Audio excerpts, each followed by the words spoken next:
കൂടുതൽ വാർത്താ അറിയിപ്പുകൾക്കായി കൊച്ചി വാർത്താ ചാനൽ സബ്സ്ക്രൈബ് ചെയ്യുക. ലോക്സഭാ തിരഞ്ഞെടുപ്പ് അടുത്തിരിക്കുകയാണ്.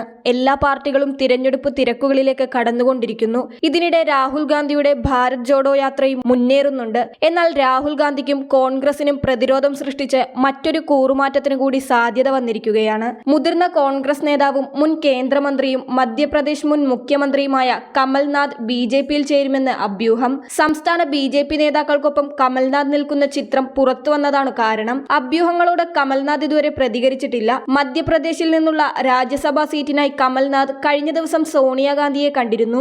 രാജ്യസഭാ സീറ്റ് നൽകാൻ കോൺഗ്രസ് തയ്യാറായില്ലെങ്കിൽ ബിജെപിയിൽ ചേരുമെന്നാണ് സൂചന. ഒപ്പം മകനും ചിന്ദ്വാഡ എംപിയുമായ നകുൽനാഥ്, കോൺഗ്രസിന്റെ രാജ്യസഭാംഗം വിവേക് തൻഖ എന്നിവരും ബിജെപിയിൽ ചേർന്നേക്കും.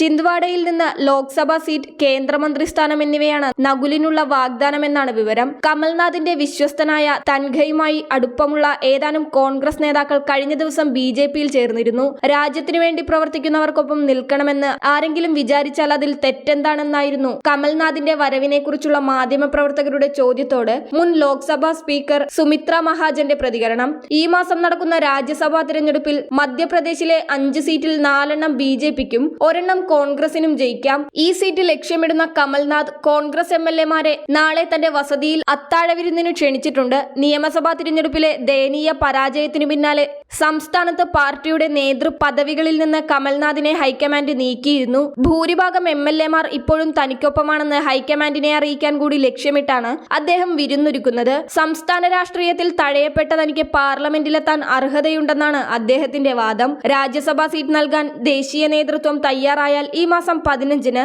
അദ്ദേഹം നാമനിർദ്ദേശ പത്രിക നൽകും. സ്വാതന്ത്ര്യ സമരത്തിൽ കോൺഗ്രസ് നൽകിയ സംഭാവനകൾ ചൂണ്ടിക്കാട്ടി പാർട്ടിയെ പുകഴ്ത്തി അദ്ദേഹം കഴിഞ്ഞ ദിവസം സമൂഹ മാധ്യമത്തിൽ കുറിപ്പിട്ടിരുന്നു.